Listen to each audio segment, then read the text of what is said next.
Hi, my name's Abby and I'm a PhD student at the University of Leeds, and my research looks into the placenta.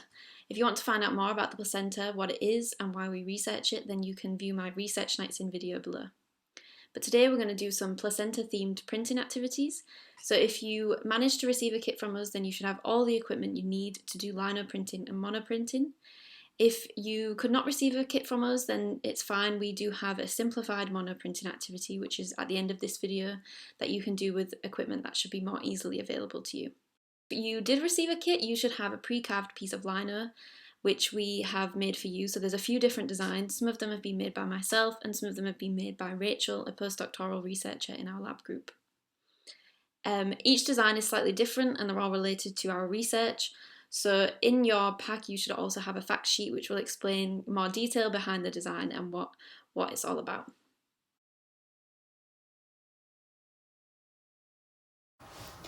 So in your kit you should have many pieces of A5 paper. You should also have an A5 piece of acetate, which is going to be mainly used for the monoprinting activity. You should have a pencil and a lino brayer or roller, so this is what's used to roll the ink out onto your piece of acetate or into a tray. You should also have different 2 pots of different coloured inks, and you should have a piece of pre-carved lino that we've carved for you. You'll also have this, probably the largest thing in the box, which is the plastic tray which is used for rolling your ink onto. So first of all, I'm going to show you how to print the lino carving that you have. So to start with, what we need to do is we need to get on a plastic tray. I can move the pencil out of the way. And we need to use, we need to get out some of our ink. So I'm going to use this pink colour that I have. So this tape is being used just to try and keep the ink in. Apologies if it has gone a little bit sticky. It's best for you to try and do this activity as soon as possible after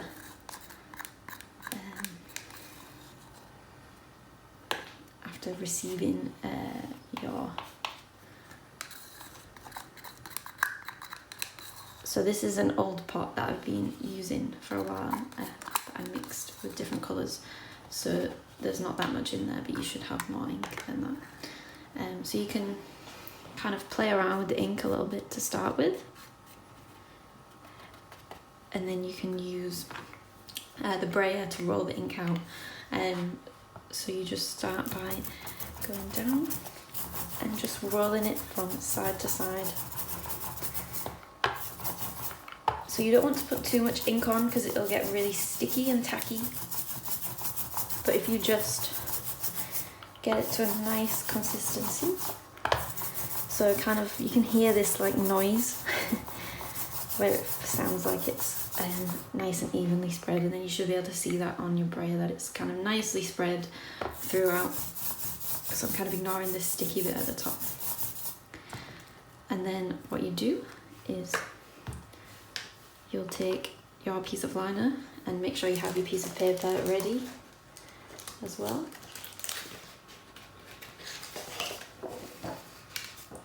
So one piece of paper ready, you can put it here.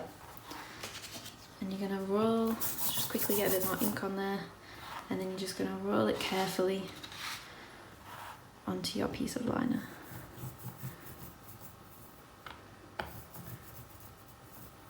So you can, best thing to do is kind of add it in layers, so don't add too much on to start with.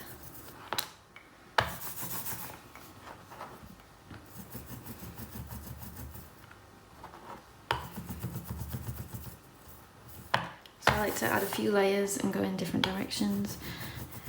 Now often the first time that you print it can be a little bit faint, and the more that you do the better it'll be. So I kind of like to position this where I want it to be, and you can either print it this way or you can pick up your piece of paper and layer it on top. So obviously if you want to make a really nice print, you maybe want to make sure your hands are clean and everything before you touch the paper. So I'm just going to do it like this way to start with. and then just give it a really good press down. So some people use the back of a wooden spoon to rub this on. Obviously you can see that I've got a bit of pink on the back of the paper, so when you're trying to be really careful, I like to have just like a washcloth or an antibacterial wipe or something just to clean my hands with, to make sure it doesn't make a mess. So once you've done that, you can then peel the paper off. And there you go, you should have a nice print of the placenta. So when you've done your liner print, if you want to use another colour, you can wash it off easily with soap and water, because these are water-soluble inks. So I'm just cleaning up my workspace, so it might be useful to have an old towel, which is what I use, or you can use kitchen roll, and just have some wipes or a piece of cloth for you to use to clean up.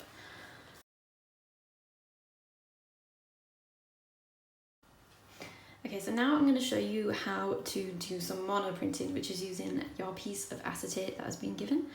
I have just cleaned up the brayer to so we can use a different colour for this version, and I've also just got one of my own trays which is slightly different to yours, just because I haven't cleaned up the other one yet. So I think I'm going to use a nice orange colour that I mixed the other day, and for this I think this isn't included in your kit and it's fine, you don't necessarily need it, but if you have any kind of tape, masking tape, or I have this kind of strong tape that I've been using to seal the ink pots, this might be quite useful just to make sure your piece of acetate doesn't move around too much. So you can stick it in place. It's kind of hard to see. Obviously you can do this on any kind of table. All the ink is easily wiped off, so you don't necessarily need a mat like this. This is just what I use for carving my liner. So to start with, I'm just again going to get out some of the ink. So you can just see a nice bit of orange there. And again, just take a little bit of it and give it a good roll.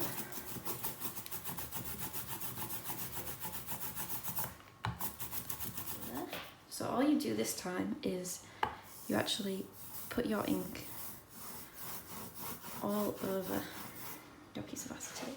So you probably need quite a bit more than that.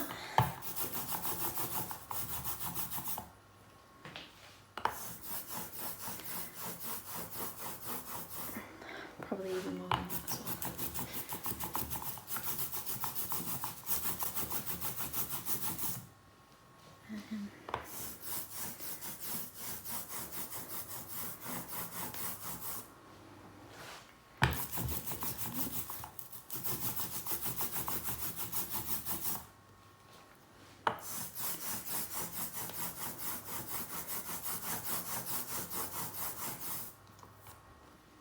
Okay, so once you've got your ink fully layered, so it does need to be enough, and also you don't want to take too long in case it starts to dry out. So this time, what you need to do is take a piece of your paper and just gently layer that on top. And you don't want to press down on it or anything, you just want to layer it on the top. And then you're going to take your pencil and you're going to do any kind of design you want onto your piece of paper, but you want to make sure you don't press your hand down onto the paper, you just want to kind of hold it over so you don't press into the ink. So the placenta is responsible for supplying blood to the fetus during pregnancy. So it's highly vascularized, which means it contains lots of blood vessels that are responsible for the transfer of blood throughout our bodies. And that's one of the main important things about the placenta.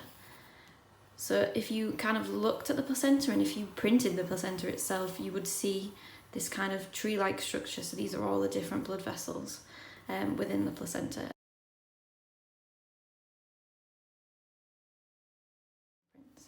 So you want to make sure you're pressing down hard enough for it to pick up on the ink. but once you've had a go at this, you can draw absolutely anything that you would like to draw.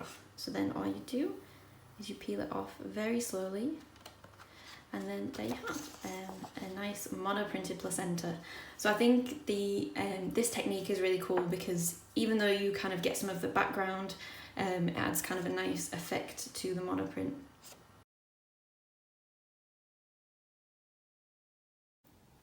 So for this version, you can use some items that might be more easily available to you. So you can use just a sandwich bag, some cotton wool buds, and just any kind of standard paint, so like children's paint, acrylic paint, just a good thick, not a watercolour or anything like that, but a good thick paint will work. So I'm going to use a blue one in this case.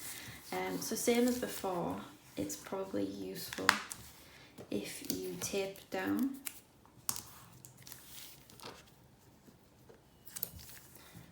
sandwich bag. So this kind of works in a similar way to the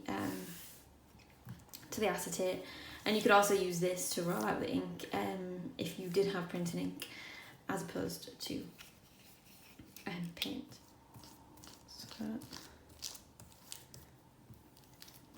So you just want to, as I mentioned before, spread your paint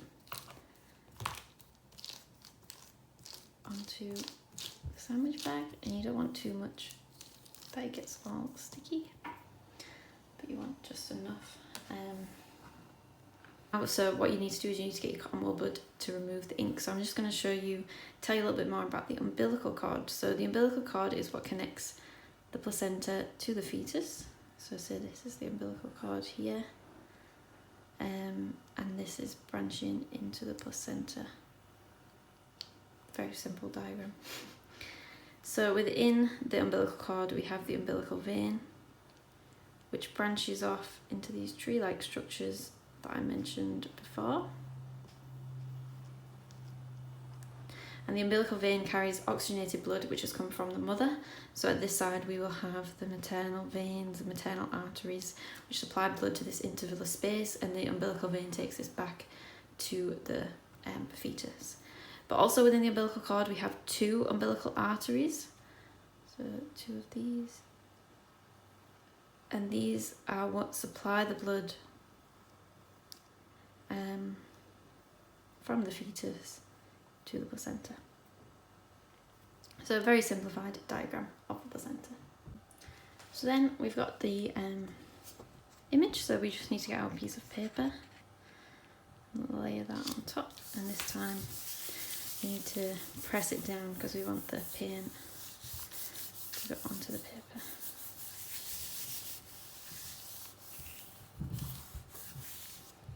Get it all of my hands. So then when you remove it, you should have your design on the paper. So thanks for joining in with the printing activity, and I'd also like to thank the public engagement team at the university for helping fund this project, and thanks for watching.